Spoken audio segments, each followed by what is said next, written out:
का हर क्षण निर्णय का क्षण होता है। प्रत्येक पद पर दूसरे पद के विषय में कोई निर्णय करना ही पड़ता है और निर्णय अपना प्रभाव छोड़ जाता है। आज किए गए निर्णय भविष्य में सुख अथवा दुख निर्मित करते हैं, ना केवल अपने लिए, अपने परिवार के लिए, आने वाली पीढ़ियों के लिए भी। जब कोई दुविधा सामने आती है तो मन व्याकुल हो जाता है, अनिश्चय से भर जाता है। निर्णय का वो क्षण युद्ध बन जाता है और मन बन जाता है युद्ध भूमि। अधिकतर निर्णय हम दुविधा का उपाय करने के लिए नहीं, केवल मन को शांत करने के लिए लेते हैं। पर क्या कोई दौड़ते हुए भोजन कर सकता है? नहीं। तो क्या युद्ध से जूझता हुआ मन कोई योग्य निर्णय ले पाएगा? वास्तव में शांत मन से जब कोई निर्णय करता है तो अपने लिए सुखद भविष्य बनाता है। किंतु अपने मन को शांत करने के लिए जब कोई निर्णय करता है तो वो व्यक्ति भविष्य में अपने लिए कांटों भरा वृक्ष लगाता है। स्वयं विचार कीजिएगा।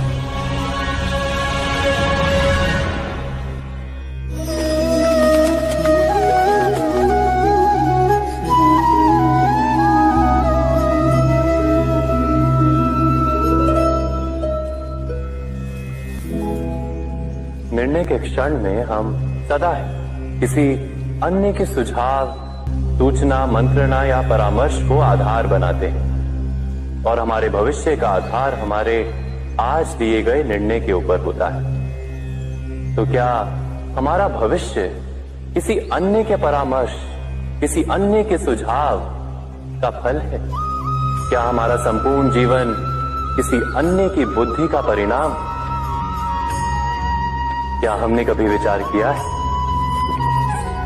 सबका अनुभव है कि भिन्न भिन्न लोग एक ही स्थिति में भिन्न भिन्न परामर्श देते हैं।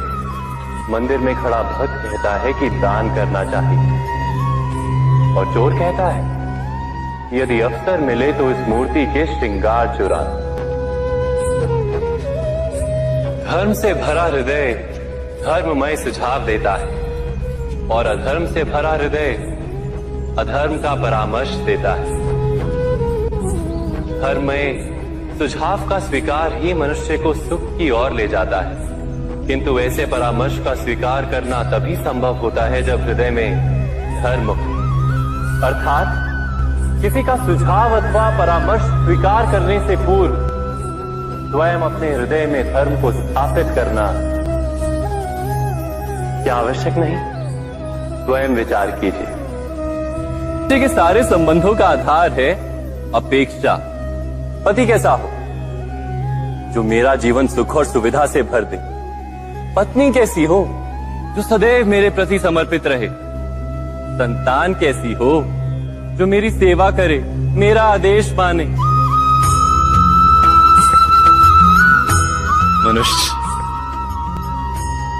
मनुष्य उसी को प्रेम भी कर पाता है जो उसकी अपेक्षा पूर्ण करता है, और अपेक्षा की तो नियति है भंग होना। कैसे? क्योंकि अपेक्षा मनुष्य के मस्तिष्क में जन्म लेती है। कोई अन्य व्यक्ति उसकी अपेक्षाओं के बारे में जान ही नहीं पाता। पूर्ण करने की प्रामाणिक इच्छा हो तब भी कोई मनुष्य किसी की अपेक्षाओं को पूर्ण नहीं कर पाता, और वहां से जन्म लेता है संघर्ष। सारे संबंध संघर्ष में परिवर्तित हो जाते। पर मनुष्य अपेक्षा को संबंध का आधार ना बनाए और स्वीकार करे केवल संबंध का आधार, तो क्या ये जीवन स्वयमेव सुख और शांति से नहीं भर जाएगा? स्वयं विचार कीजिएगा।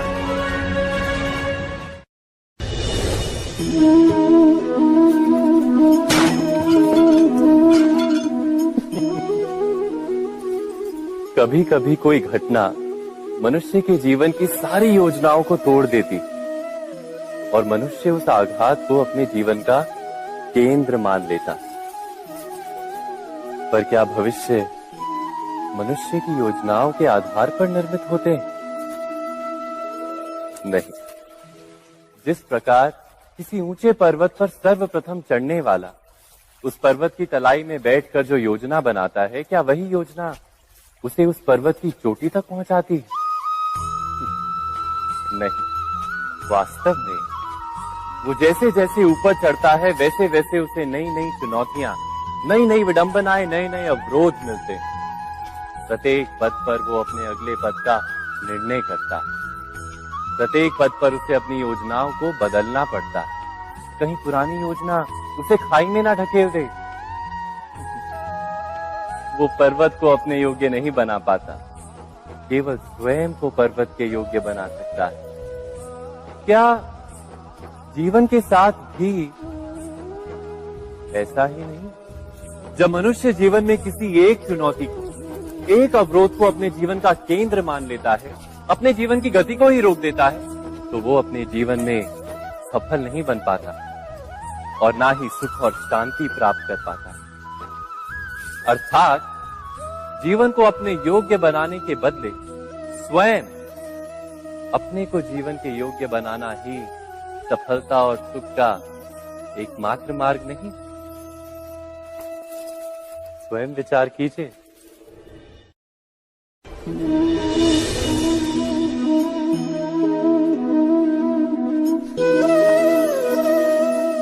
सत्ता की लालसा सबके हृदय को घेरे रहती है। प्रत्येक व्यक्ति अपना एक राष्ट्र निर्मित करने का प्रयत्न अवश्य करता है। फिर वो राष्ट्र कुरु राष्ट्र की भांति बहुत बड़ा हो या फिर अपने परिवार तक सीमित हो, वो सत्ता प्राप्त करने का प्रयास अवश्य करता है। किंतु सत्ता का वास्तविक रूप क्या है? क्या हमने कभी विचार किया है?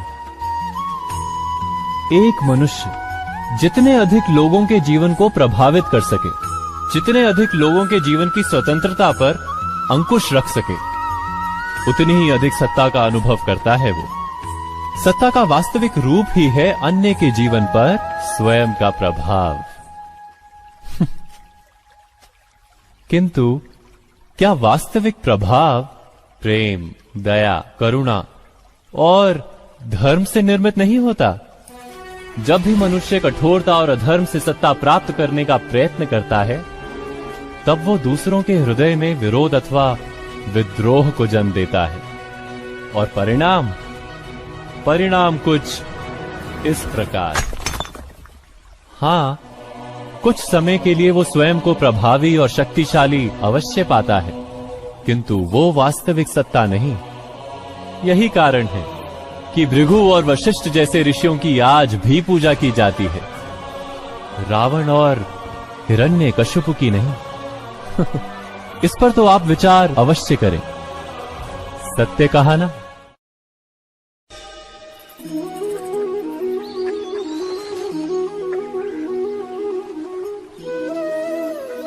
समय के आरंभ से ही मनुष्य को एक प्रश्न सदा पीड़ा देता है कि वो अपने संबंधों में अधिकतम सुख और कम से कम दुख किस प्रकार प्राप्त कर सकता है। क्या आपके सारे संबंधों ने आपको संपूर्ण संतोष दिया है? विचार कीजिए।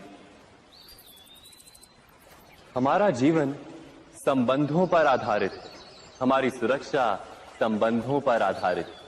इसी कारण हमारे जीवन के सारे सुखों का आधार भी संबंध है। किंतु फिर भी हमें संबंधों में ही अधिकतर दुख क्यों प्राप्त होते हैं?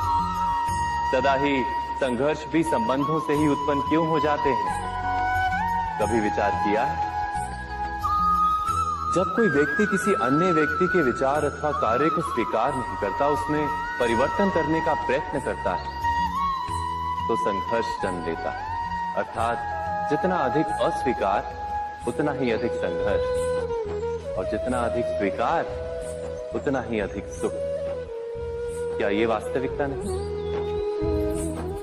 यदि मनुष्य स्वयं अपनी अपेक्षाओं पर अंकुश रखे, अपने विचारों को परखे, किसी अन्य व्यक्ति में परिवर्तन करने का प्रयत्न ना कर स्वयं अपने भीतर परिवर्तन करने का प्रयास करे, तो क्या संबंधों में संतोष प्राप्त करना इतना कठिन?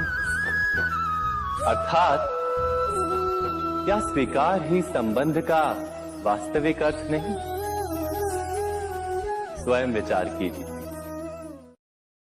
दो व्यक्ति जब तो कभी कभी उस तथ्य को बोलते हुए भी भय लगता है, कदाचित किसी दूसरे की भावनाओं का विचार आता है मन, दूसरे को दुख होगा ये भय भी शब्दों को रोकता है। तो ये सत्य क्या है? क्या हमने कभी विचार किया है? जब भय रहते हुए भी कोई तथ्य बोलता है तो वो सत्य कहलाता है। वास्तव में सत्य कुछ और नहीं, केवल निर्भयता का दूसरा नाम है। और निर्भय होने का कोई समय नहीं होता, क्योंकि निर्भयता आत्मा का स्वभाव है। अर्थात क्या प्रत्येक क्षण सत्य बोलने का क्षण नहीं होता?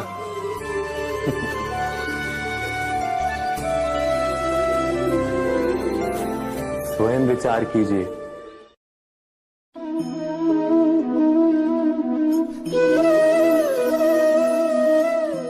परंपरा में धर्म बसता है और परंपराएं ही धर्म को संभालने का कार्य करती हैं, ये सत्य है। पर क्या केवल परंपरा ही धर्म है? विचार कीजिए। सत्य तो यह है कि जिस प्रकार पाषाण में शिल्प होता है, उसी प्रकार परंपरा में धर्म होता है। इस पत्थर में शिल्प है, ये पत्थर शिल्प नहीं। शिल्प को उजागर करने के लिए उसे तोड़ना पड़ता है, अनावश्यक भागों को दूर करना पड़ता है। ठीक उसी प्रकार परंपराओं में धर्म ढूंढना पड़ता है। जिस प्रकार इंद्र पूजा की परंपरा को तोड़कर गोवर्धन पूजा का धर्म ना ढूंढा जाता, तो यादवों को उनकी मुक्ति का मार्ग नहीं मिल पाता। अर्थात परंपरा को पूर्णता छोड़ देने वाला धर्म से वंचित रह जाता है, और परंपरा का अंध अनुकरण करने वाला भी धर्म को प्राप्त नहीं कर पाता। कहते हैं हंस के पास नीर क्षीर विवेक होता है, दूध में मिले पानी को छोड़कर केवल दूध ही ग्रहण करता है। तो क्या सच्चा धर्म प्राप्त करने के लिए हृदय में ज्ञान से जन्मा विवेक आवश्यक है? और ऐसे विवेक के बिना जिसे धर्म मान भी लिया जाए, जो वास्तव में धर्म ना भी हो, ऐसा भी तो हो सकता है।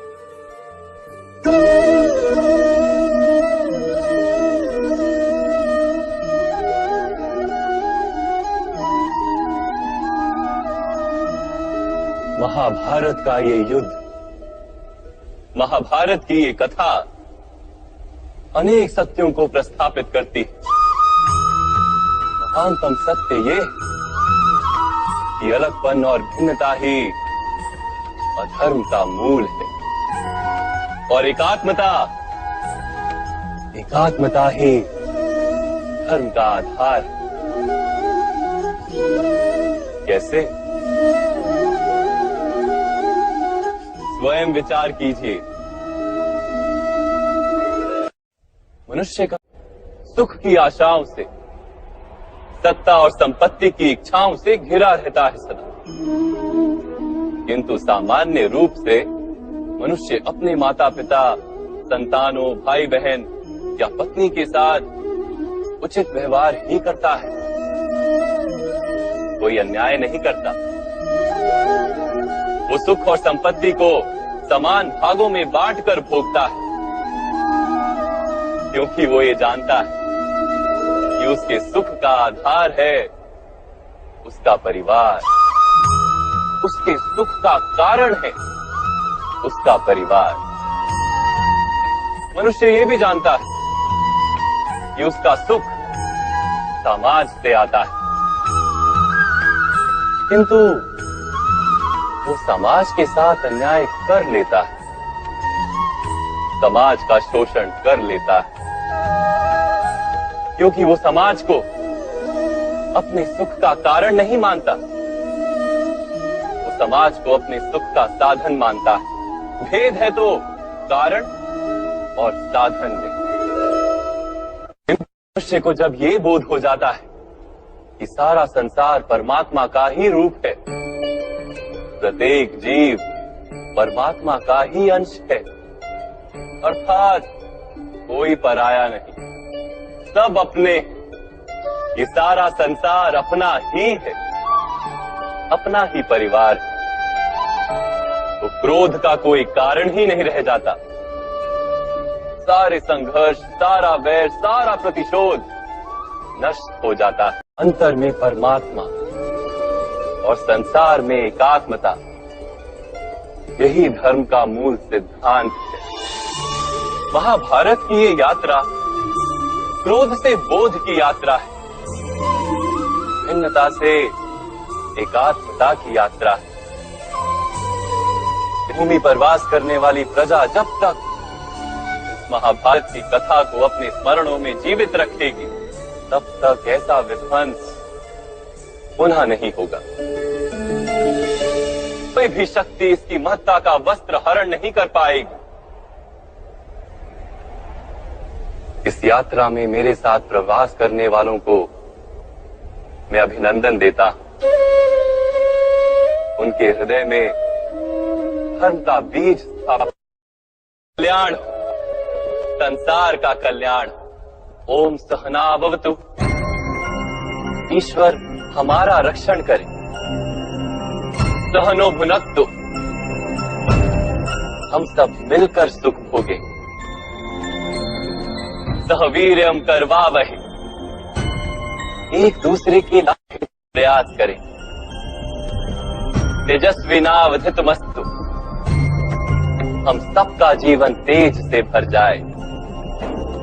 मां विद्विषावहे। परस्पर कोई द्वेष या ईर्ष्या ना हो।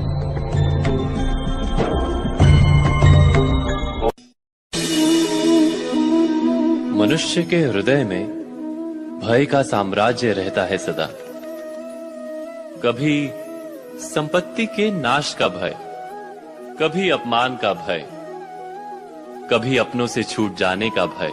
इसीलिए भय का होना सबको स्वाभाविक ही लगता है। क्या कभी विचार किया है, जो स्थिति अथवा वस्तु भय को जन्म देती है, क्या वहीं से वास्तव में दुख आता है? नहीं, ऐसा तो कोई नियम नहीं। और सबका अनुभव तो ये बताता है कि भय धारण करने से भविष्य के दुख का निवारण नहीं होता। भय केवल आने वाले दुख की कल्पना मात्र ही है। वास्तविकता से इसका कोई संबंध नहीं है। तो क्या ये जानते हुए भी कि भय कुछ और नहीं, केवल कल्पना मात्र ही है, इससे मुक्त होकर निर्भय बन पाना क्या बहुत कठिन है? अवश्य विचार कीजिएगा।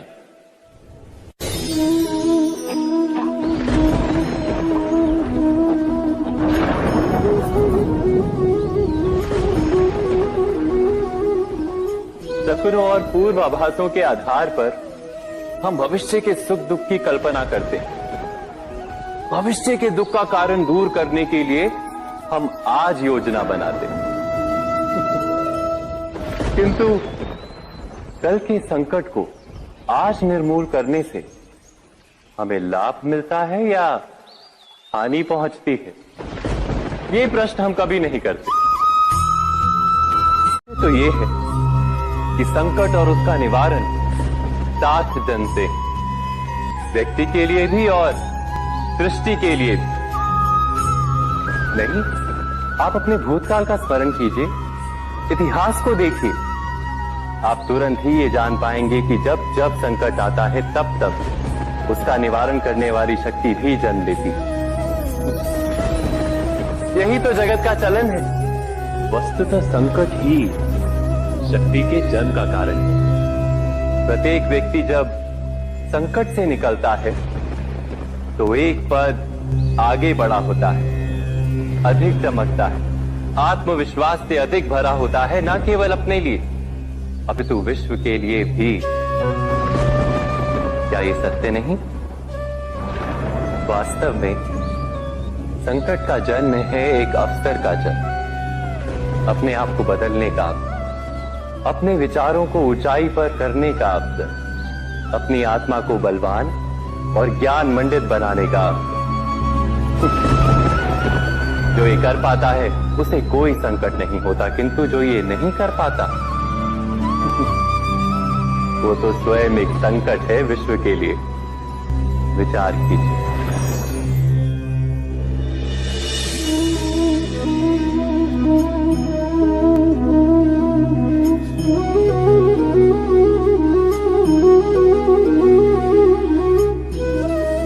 जीवन का हर क्षण निर्णय का क्षण होता है। प्रत्येक पद पर दूसरे पद के विषय में कोई निर्णय करना ही पड़ता है और निर्णय अपना प्रभाव छोड़ जाता है। आज किए गए निर्णय भविष्य में सुख अथवा दुख निर्मित करते हैं, ना केवल अपने लिए, अपने परिवार के लिए, आने वाली पीढ़ियों के लिए भी। जब कोई दुविधा सामने आती है तो मन व्याकुल हो जाता है, अनिश्चय से भर जाता है। निर्णय का वो क्षण युद्ध बन जाता है और मन बन जाता है युद्ध भूमि। अधिकतर निर्णय हम दुविधा का उपाय करने के लिए नहीं, केवल मन को शांत करने के लिए लेते हैं। पर क्या कोई दौड़ते हुए भोजन कर सकता है? नहीं। तो क्या युद्ध से जूझता हुआ मन कोई योग्य निर्णय ले पाएगा? वास्तव में शांत मन से जब कोई निर्णय करता है तो अपने लिए सुखद भविष्य बनाता है, किंतु अपने मन को शांत करने के लिए जब कोई निर्णय करता है तो वो व्यक्ति भविष्य में अपने लिए कांटों भरा वृक्ष लगाता है। स्वयं विचार कीजिएगा।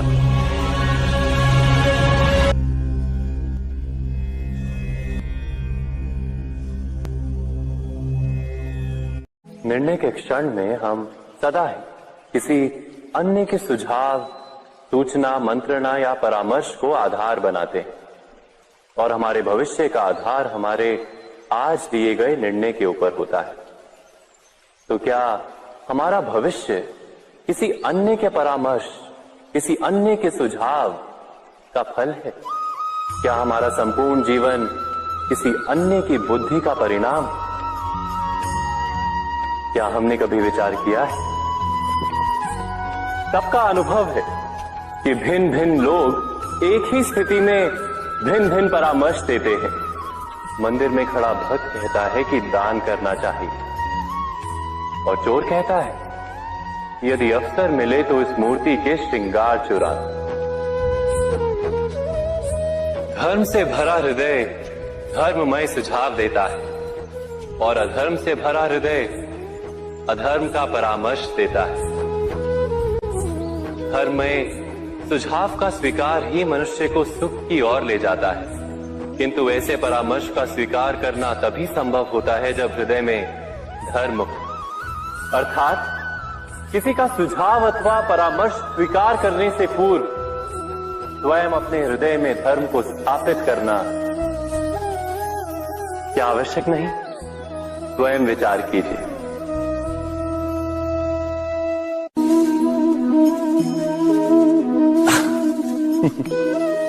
मनुष्य के सारे संबंधों का आधार है अपेक्षा। पति कैसा हो जो मेरा जीवन सुख और सुविधा से भर दे? पत्नी कैसी हो जो सदैव मेरे प्रति समर्पित रहे? संतान कैसी हो जो मेरी सेवा करे, मेरा आदेश माने?